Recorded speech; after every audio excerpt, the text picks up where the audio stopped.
Have you ever encountered something paranormal? Please like and subscribe to support us. When I was a child, I'd say maybe around 8 years old, I woke to see someone kneeling at the foot of my bed.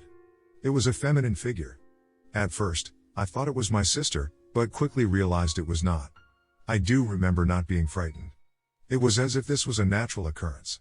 Instead of fear, I felt curious. I called out, "Hello?" And then she disappeared. What I can remember from this experience is that the figure was grainy. She was definitely in color, but she was faded and grainy, almost like an old photograph. One could easily dismiss this as a figment of my imagination, and I often question what I saw.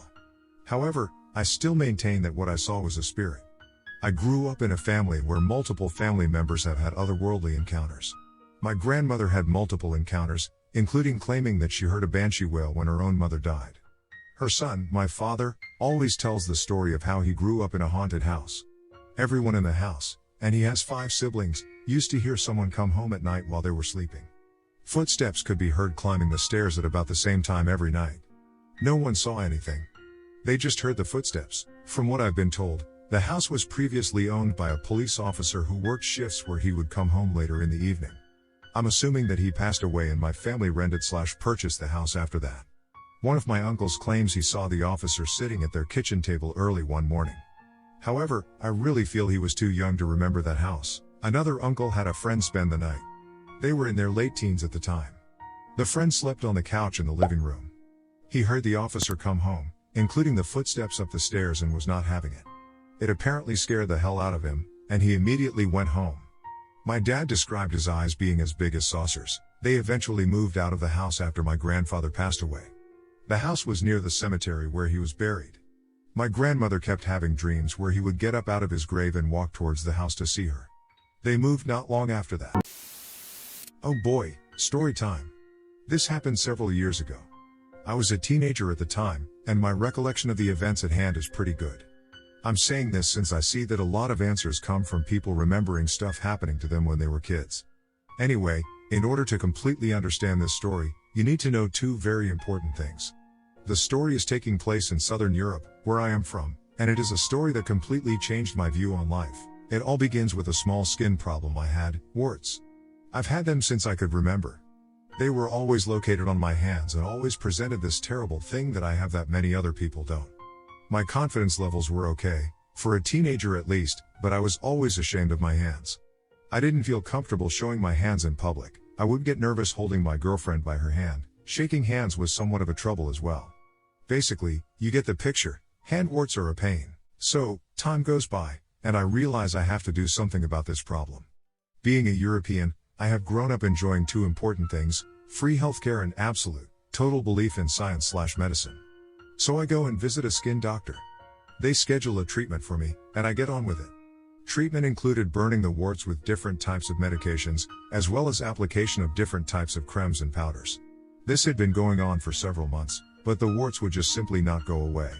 Don't get me wrong, the creams and powders, as well as some other treatments they tried, gave solid results, but only for a brief period of time. A week or 2 later, my warts would reappear, and the whole conundrum would just start all over again. This has been going on for quite some time, and at that point, I started losing patience. So I decided to go and visit a private skin clinic. It cost me a ton of money, but fuck it, I just had to deal with it since it was becoming unbearable. After several treatments at the clinic, the results were basically the same. Yes, they had better equipment, and fancier medicine, but the end result was always the same. The warts would come back. This was the moment when I was becoming desperate. It was also a moment when I started questioning science.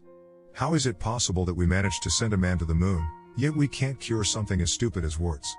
At this point, my private doctor told me that she knows a guy who deals with some sort of enchanting and that he knows these special techniques that can cure me in a day. I was super skeptical towards this. I completely shunned her story and went home. After a while, I told my parents that the doctor mentioned this guy. He lives in a village close to my hometown. I also told them that I completely ignored it since I don't believe in magic and stuff like that. I was a well-educated, strong-minded individual, and I could never believe in things that were scientifically unproven, religion included. Some time passes, and my doctor somehow gets in touch with my parents and tells them about this guy. Long story short, my problem grew, and as I was becoming impatient and severely displeased with my hand's appearance, I sat down and had a small talk with my parents. We agreed that we would give this guy a chance. I was super desperate at this point, and I told myself, fuck it, I might as well have a good laugh at this random village guy and his shenanigans. We got in a car and went to the village where he lived. As we were approaching his house, we noticed many cars parked outside. Wow. This guy is kind of famous. Some of those cars were pretty fancy, I tell you. It was quite surprising seeing such nice cars in such a remote part of my country. We walked in, and the guy looked completely normal. Just one of those random dudes that you see every day, a guy that would buy bread and milk every day at his local joint. You know, that regular guy. So he asks about my problem, I explain it to him in great detail, and he just silently nods his head. He then says that I have to follow him behind his house and that my parents should wait for me in front of the car. Of course, I was scared shitless at this point, but my parents gave me a reassuring look, and I decided to follow the dude. I guess nothing that bad could have happened 50 meters from where my parents were standing. We walked slowly while he was smoking a cigarette. At one point, he stopped. He pointed me towards himself, yet brought my hands slightly upwards. They were being directly shined upon by moonlight. He then told me to be quiet and not move. He grabbed my hands and started touching them very vaguely. I can't really explain it. Just like, barely touching them with the end of his fingers. He was whispering something in a language I could not understand. My feet were shaking. I honestly thought I was gonna shit my pants. This went on for about 30 seconds. In the end, he brought his head down and took a deep breath. He told me that I need to come tomorrow and the day after as well. I was dead silent. We proceeded back to my parents and our car. They had a small talk, and once they paid him, he only takes symbolic donations since his gift should be free for everyone. His words, we got in a car and drove ourselves home. I was dead silent the entire trip. What I had just experienced was completely otherworldly. Yet, I was still very skeptical. Finally, my parents asked me how it was. I explained them the entire thing in great detail and once again commented on it that the guy is probably a fraud.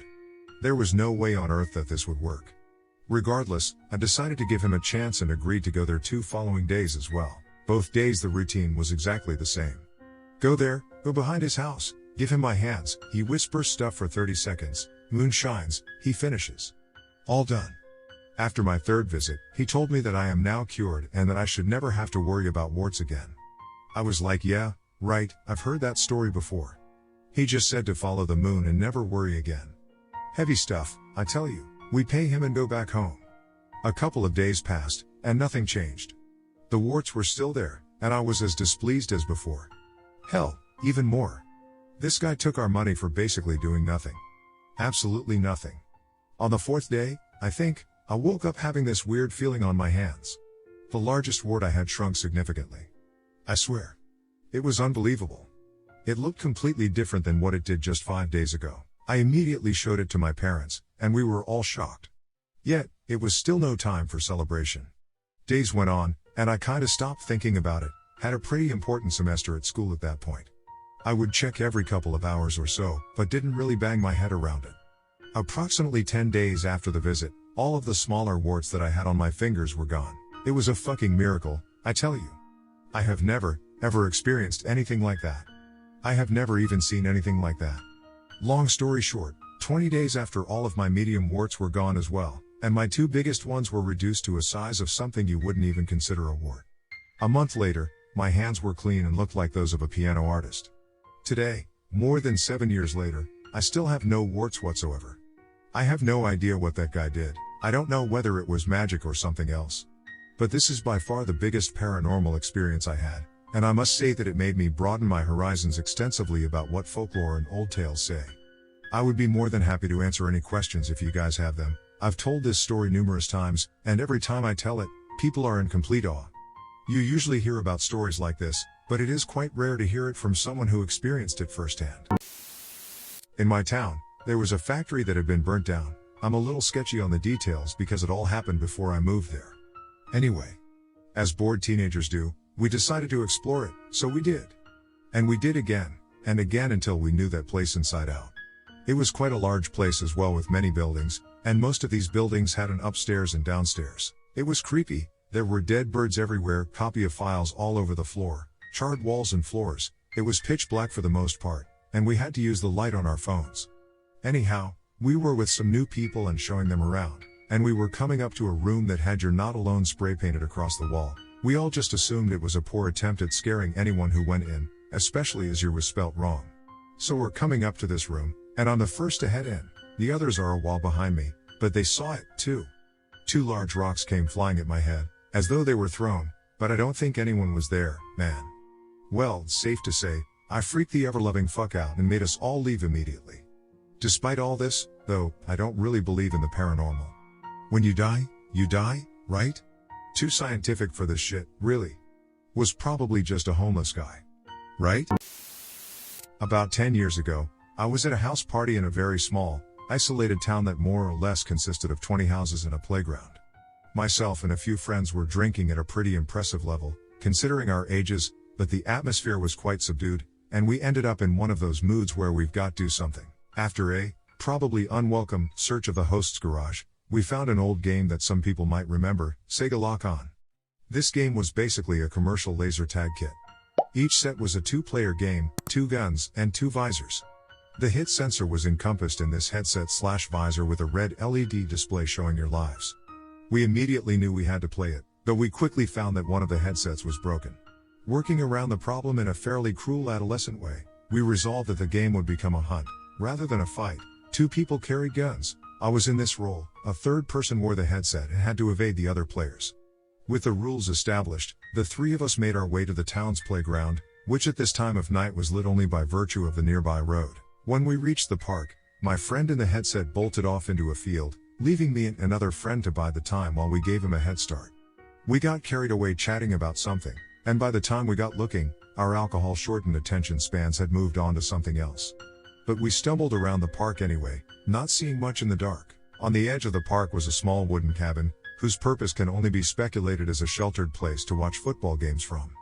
It had a single entrance, and an opening in the front from which to, probably, view the rest of the park.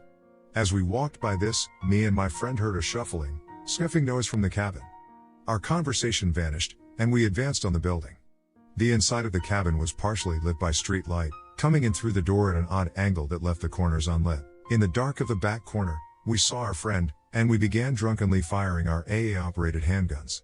We pressed forward as we fired, and saw our friend crouch down for cover, reproducing the same sound as we'd previously heard.